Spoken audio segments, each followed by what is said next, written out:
নবম শ্রেণীর ছাত্রছাত্রীরা, আজকের ক্লাসের জন্য তোমাদেরকে স্বাগত জানাই। আমরা আলোচনা করছিলাম বাংলা শব্দভাণ্ডার নিয়ে। এই বাংলা ভাষার শব্দভাণ্ডার নিয়ে আলোচনার আজকে দ্বিতীয় পাঠ, বাংলা শব্দভাণ্ডারের আজকে দ্বিতীয় পাঠ। আমরা আগের পাঠে শেষ করেছিলাম মৌলিক শব্দ, এই আলোচনা আমরা করছিলাম।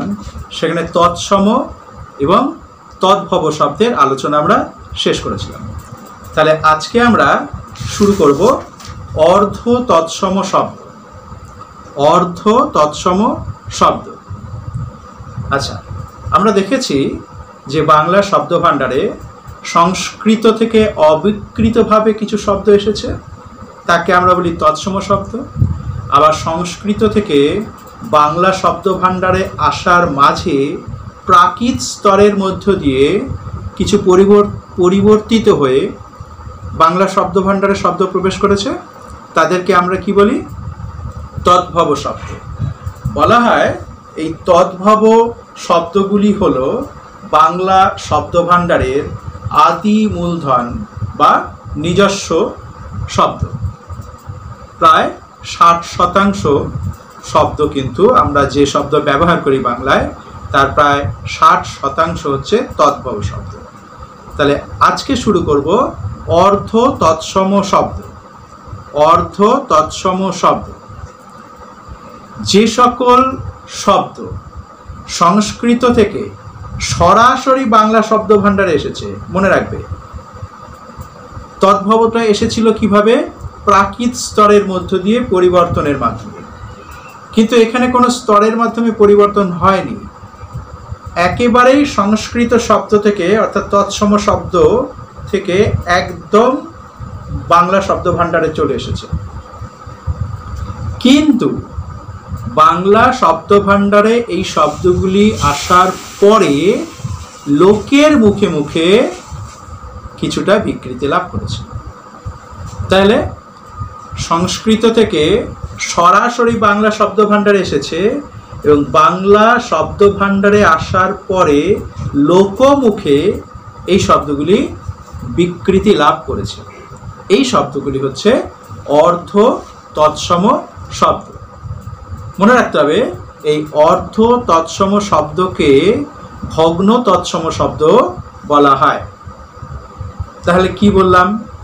সংস্কৃত থেকে বাংলায় আসার পথে প্রাকৃত বা অপভ্রংশের মাধ্যমে এরা কিন্তু পরিবর্তিত হয়নি। তাহলে মনে রাখা দরকার কি?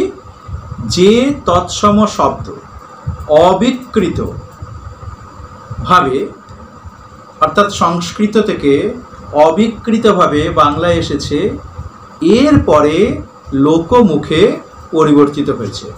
বাংলা কথ্য ভাষায় কিন্তু এর প্রয়োগ আমরা দেখতে পাই। তাহলে অর্ধ তৎসম শব্দ কাকে বলে? যদি বলা হয় কি বলবো? তাহলে আমাদের বলতে হবে যেসব শব্দ সংস্কৃত থেকে সরাসরি বাংলা শব্দভাণ্ডারে এসেছে, এরপর লোকমুখে উচ্চারণে বিকৃতি লাভ করেছে। লোকমুখে উচ্চারণে বিকৃতি লাভ করেছে, তাদেরকে বলা হয় অর্ধ তৎসম শব্দ। আর একটা ছোট্ট প্রশ্ন এখানে পেয়ে গেলাম, কি? অর্ধ তৎসম শব্দকেই বলা হয় ভগ্ন তৎসম শব্দ। তাহলে কিছু উদাহরণ আমরা জেনে নিই। যেমন ধরো, সংস্কৃততে বা তৎসম শব্দে চন্দ্র, আমাদের গ্রামাঞ্চলে কিছু লোকের মুখে এই চন্দ্র কথাটা কিন্তু চন্দর কথা হিসেবে উচ্চারিত হয়, চন্দর। এই চন্দর হলো কিন্তু অর্ধ তৎসম। যেমন ধরো কৃষ্ণ, তৎসম। অনেকে দেখবে একটু বয়স্ক মানুষেরা বলে কেষ্ট, অনেকে বলে কেষ্ট ঠাকুর। তাহলে কৃষ্ণ কেষ্ট, এইটা হলো অর্ধ তৎসম। শুক্র, অনেকে বলে শুক্র, শুক্রবার, দেখবে কোথাও কোথাও বলে শুক্রবার। তাহলে শুক্র শুক্র। মিত্র মিত্তির, মিত্তির। বিষ্ণু বিষ্টু। নিমন্ত্রণ, নেমন্তন্ন, এই কথাগুলো হচ্ছে ঘৃণা, ঘেন্না। একটু শুনলেই বোঝা যায় অর্ধ তৎসম শব্দগুলো কোনগুলো। গৃহিণী, গিন্নি। তাহলে কি বললাম? চন্দ্র, চন্দর, কৃষ্ণ, কেষ্ট, শুক্র, শুক্কুর, মিত্র, মিত্তির, বিষ্ণু, বিষ্টু, গৃহিণী, গিন্নি, ঘৃণা, ঘেন্না। এরকম প্রচুর শব্দ আছে আমাদের শব্দ ভাণ্ডারে যেগুলো অর্ধ তৎসম শব্দ। আরো দু একটা, যেমন ধরো নৃত্য, নেত্য, নেত্য করা অনেকে বলে। পাত্র, পাত্তর, পুরোহিত, পুরুত, ব্রাহ্মণ, বামুন, গৃহস্থ, গেরস্থ। তাহলে এই গেল কিন্তু অর্ধ তৎসম শব্দ। তোমরা অবশ্যই ব্যাকরণ বই থেকে আরও অনেক অনেক শব্দ তোমরা সংগ্রহ করে রাখবে, কারণ আমি প্রথমেই বললাম নির্দিষ্ট কোনো সূত্রের মাধ্যমে এগুলো মুখস্থ করতে পারবে না। শুনে শুনে পড়ে পড়ে তোমাদের দেখবে একটা ধারণা তৈরি হয়ে যাবে, তখনই তোমরা বুঝতে পারবে কোনটা তৎসম, কোনটা অর্ধ তৎসম বা কোনটা তদ্ভব শব্দ। তাহলে মৌলিক শব্দগুলো যে তিনটে ভাগ ছিল, একটা হচ্ছে তৎসম, তারপরে তদ্ভব, তারপরে অর্ধ তৎসম। এটা আমরা আলোচনা করলাম। এবার চলো বাংলা শব্দ ভাণ্ডারে দেশি শব্দ নিয়ে, বাংলা শব্দ ভাণ্ডারে দেশি শব্দ নিয়ে আমরা আলোচনা করি। দেখো, আর্যরা আমাদের দেশে এসেছিল, সেটা আমরা জানি। ধীরে ধীরে আর্যদের ভাষাও আমাদের দেশে, বিশেষ করে উত্তর ভারতে প্রসারিত হয়েছে। এর অনেক পরে পরে পরে বিবর্তিত হতে হতে আমাদের বাংলা ভাষা সৃষ্টি হয়েছে, এটা আমরা জানি।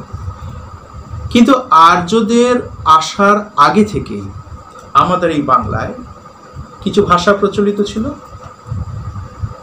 কিছু জাতি আমাদের মধ্যে আছে যাদেরকে আমরা অস্ট্রিক বলি। তাহলে দ্রাবিড় গোষ্ঠী, অস্ট্রিক গোষ্ঠী, এরা আমাদের এই বাংলা বা আমাদের দেশে বসবাস করত এবং এদের ভাষা কিন্তু আমাদের বাংলা ভাষায় প্রবেশ করেছে। তাহলে দেশি শব্দ কোনগুলোকে বলবো? এদেশেই প্রচলিত যেসব অনার্য ভাষার শব্দ বাংলা ভাষায় প্রবেশ করেছে তাদেরকে বলা হয় দেশি শব্দ। এদেশেই বলতে আমি বাংলার কথা বলছি। বাংলাতেই বহু অনার্য ভাষাভাষী মানুষ ছিলেন, তাদের ভাষা আমাদের এই বাংলা ভাষায় প্রবেশ করেছে।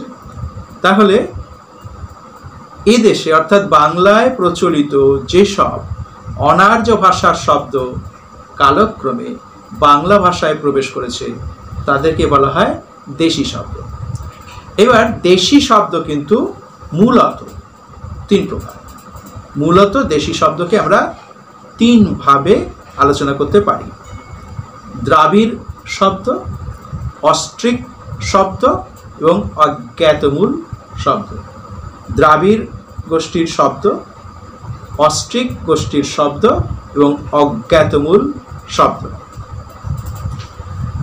তাহলে দ্রাবিড় গোষ্ঠীর শব্দ কোনগুলো আমাদের মধ্যে রয়েছে? আমাদের বাংলা ভাষায় কিন্তু বেশ কিছু দ্রাবিড় শব্দ প্রচলিত আছে, যেমন ধরো হাট, ভিটে, খোকা, বটি, কুকুর, চটি,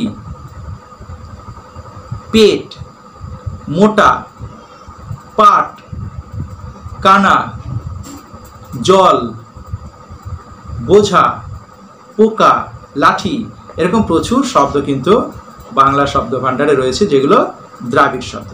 আরেকবার বলি কয়েকটা শব্দ: হাট, ভিটে, খোকা, বটি, কুকুর, চটি, পেট, পাট, জল, বোঝা, পোকা, লাঠি ইত্যাদি প্রচুর শব্দ দ্রাবিড় শব্দ আমাদের বাংলা শব্দ ভাণ্ডারে রয়েছে। বাংলায় কিছু অস্ট্রিক শব্দ আমরা কিন্তু ব্যবহার করি। আচ্ছা, তোমরা জেনে রাখবে অস্ট্রিক গোষ্ঠীর মানুষ কারা? ওই যে আমরা যাদেরকে বলি সাঁওতাল, মুন্ডা, এরা কিন্তু অস্ট্রিক গোষ্ঠীর। এদের কিছু শব্দ আমাদের বাংলা ভাষায় রয়েছে, যেমন ধরো করাত, ঢাক, ঝোল, ঢোল, ঢং, ঢেকি, পাড়া, ভিড়, বোঙা। সিং বোঙা শব্দটা কিন্তু অস্ট্রিক শব্দ।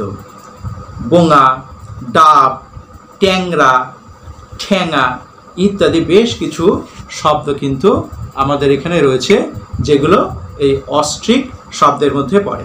আবার বলি, এগুলোকে আমরা দেশি শব্দের মধ্যে ধরি। করাত, ঢাক, ঝোল, ঢোল, ঢং, ঢেকি, পাড়া, ভিড়, বোঙা, ডাব, ট্যাংরা ইত্যাদি। মুড়ি, মুড়ি শব্দটা কিন্তু অস্ট্রিক শব্দ। ঢেঁড়স অস্ট্রিক শব্দ, অর্থাৎ দেশি শব্দের মধ্যে পড়ে।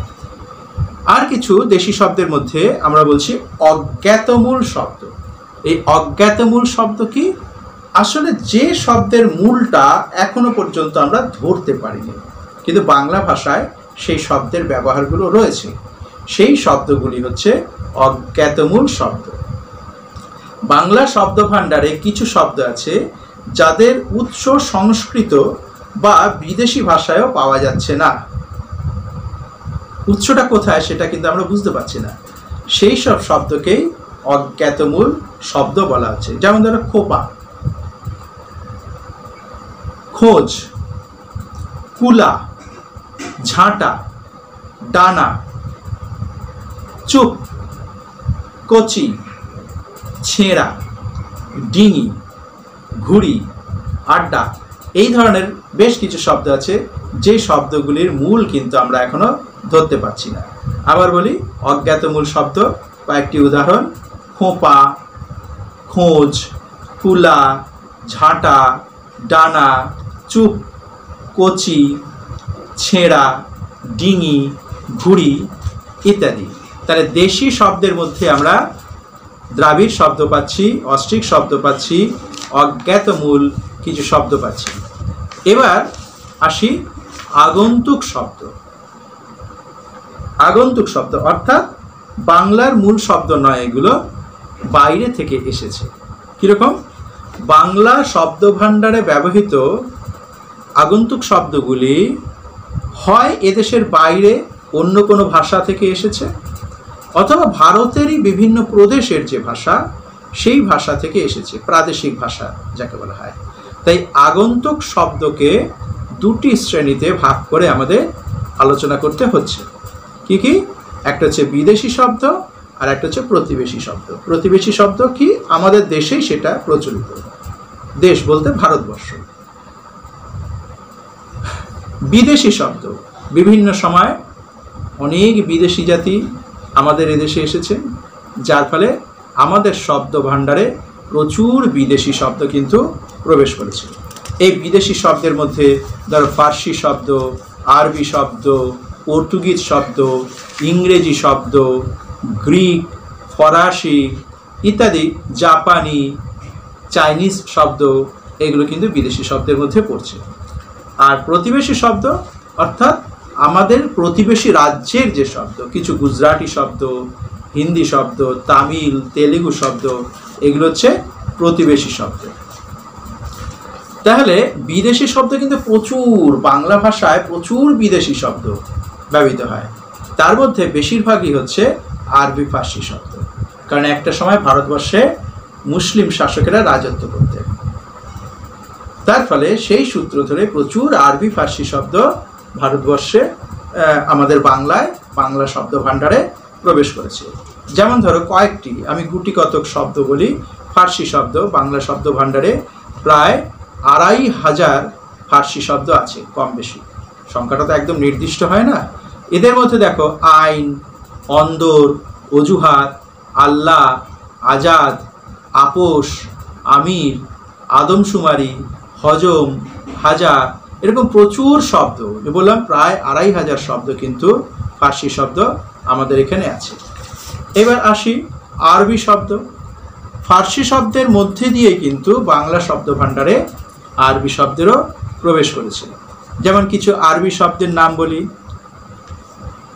আমল, কেরানি, ওছি, দপ্তর, আক্কেল, আতর, আদব, আমলা, আদালত, আমিন। এরকম বেশ কিছু আরবি শব্দ কিন্তু আমাদের বাংলা শব্দ ভাণ্ডারে রয়েছে। মক্কেল, মুকুব। মুখস্থ করা তোমাদের পক্ষে তেমনভাবে সম্ভব না, কিন্তু অনেকবার পড়লে পরে কিছু কিছু ধারণা থেকে যাবে। তখনই পরীক্ষায় কিন্তু তোমাকে নির্দিষ্ট করে বলা হয় না যে আরবি শব্দ কিনা বা ফার্সি শব্দ কিনা, বলা হয় শব্দ ভাণ্ডার কোন স্তরে রয়েছে, অর্থাৎ বিদেশি শব্দ, এরকমভাবে বললেই হয়ে যাবে। একদম সঠিকটা না জানলে কোনো দেশের কথা এখানে বলবে না, বলবে বিদেশি শব্দ। পর্তুগিজ শব্দ, বাণিজ্যিক সূত্র ধরেই কিন্তু পর্তুগিজ শব্দ বাংলা শব্দ ভাণ্ডারে এসেছে।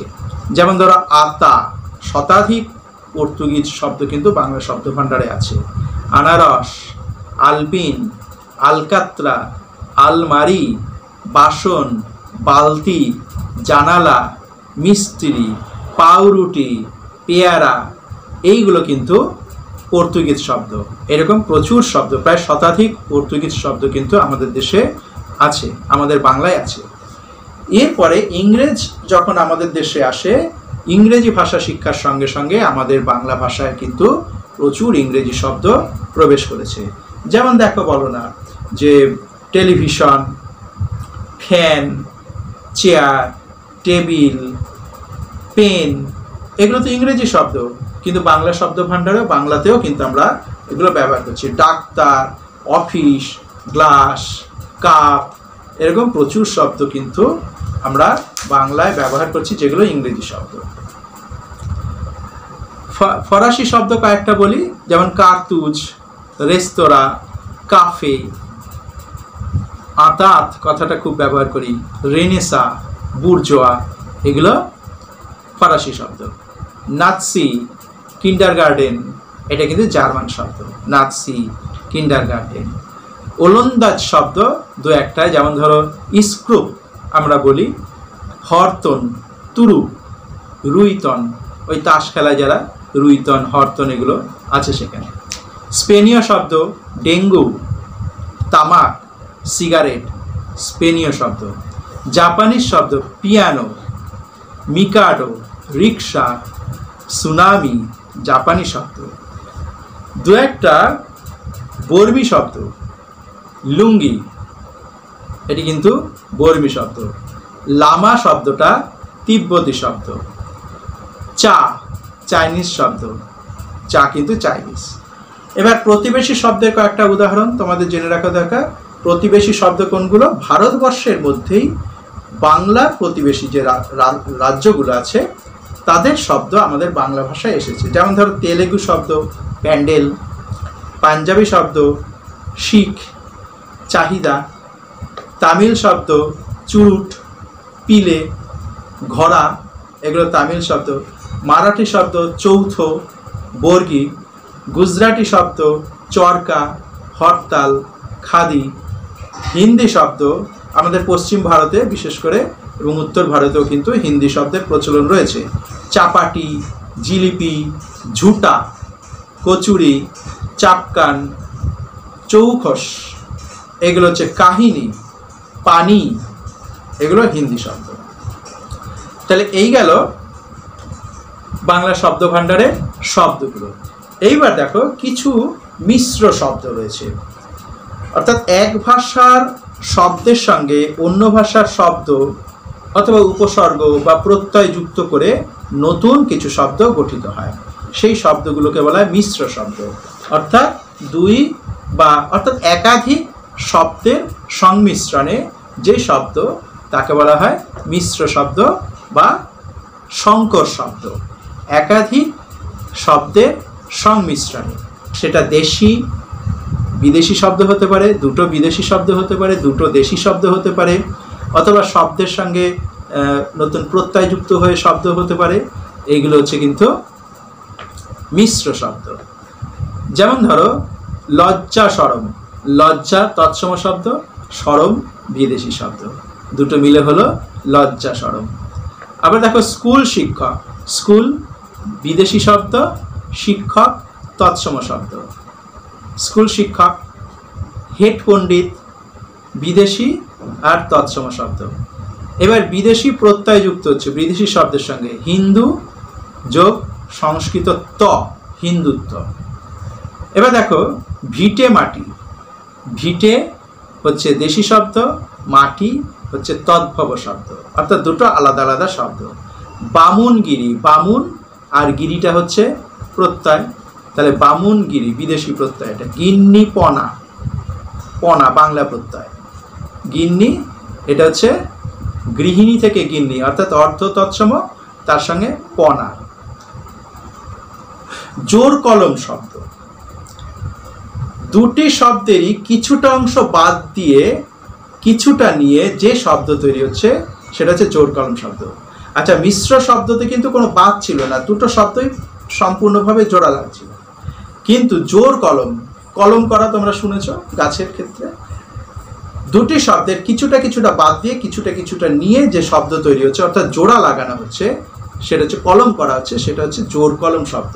দুটি শব্দেরই কিছুটা বাদ দিয়ে এবং কিছুটা নিয়ে যে নতুন শব্দ হচ্ছে সেটা হচ্ছে জোর কলম শব্দ। হাঁসজারু শব্দটা, হাঁস আর সজারু, হাঁসের হাঁস আর সজারুর জারু, হাঁসজারু। বকচ্ছপ, বক আর কচ্ছপ দুটো মিলে বকচ্ছপ। আমরা এটা সুকুমার রায় লেখার মধ্যে পাই। চন্দ্রিমা, চন্দ্রিমা শব্দটা চন্দ্রিকা আর চন্দ্রমা। দেখো কা কথাটা চলে গেছে এখান থেকে, চন্দ্রিমা, চন্দ্রি আর ওখান থেকে নেওয়া হয়েছে মা, চন্দ্রিমা। এগুলো হচ্ছে তাহলে জোর কলম শব্দ। এবার আসো তদ্ভব এবং অর্ধ তৎসম শব্দ তো আমরা শিখেছিলাম, তার একটা সাদৃশ্য কি? তদ্ভব এবং অর্ধ তৎসম শব্দ উভয়ই মূল কিন্তু সংস্কৃত, অর্থাৎ সংস্কৃত থেকেই তারা উৎপন্ন হয়েছে, এটা হচ্ছে সাদৃশ্য। বৈসাদৃশ্য কি? তৎসম শব্দের বিবর্তিত রূপ হলো তদ্ভব শব্দ, আর তৎসম শব্দের বিকৃত রূপ হলো অর্ধ তৎসম শব্দ। তৎসম শব্দের বিবর্তিত বা পরিবর্তিত রূপ হচ্ছে তদ্ভব শব্দ, কিন্তু তৎসম শব্দের বিকৃত রূপ হচ্ছে অর্ধ তৎসম শব্দ। তাহলে ছাত্রছাত্রীরা, শব্দ ভাণ্ডার নিয়ে আমরা বিস্তৃতভাবে আলোচনা করলাম, শব্দ ভাণ্ডার চ্যাপ্টার শেষ করলাম। এবার দু চারটি প্রশ্ন শুধু তোমরা লিখে নাও। প্রথমত, অর্ধ তৎসম শব্দ কি? অর্ধ তৎসম শব্দ কি? নেক্সট, অর্ধ তৎসম শব্দকে আর কি নামে চিহ্নিত করা যায়? অর্ধ তৎসম শব্দকে আর কি নামে চিহ্নিত করা যায়? নেক্সট, অর্ধ তৎসম শব্দকে ভগ্ন তৎসম বলা যায় কিনা যুক্তি দাও। নেক্সট, তদ্ভব ও অর্ধ তৎসম শব্দের তুলনা করো। তদ্ভব ও অর্ধ তৎসম শব্দের তুলনা করো। নেক্সট, সংকর শব্দ বলতে কি বোঝো?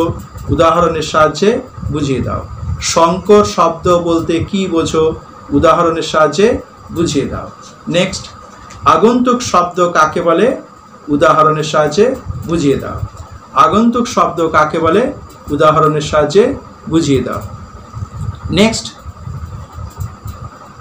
আদালত, মিত্তির, হরিদ্রা, নাসিকা, কর্ণ, বজ্র এই শব্দগুলি শব্দ ভাণ্ডারের কোন শ্রেণীতে পড়ে? অর্থাৎ এই শব্দগুলির উৎস লেখো, এই শব্দগুলির উৎসগত শ্রেণী লেখো, উৎসগত শ্রেণী লেখো।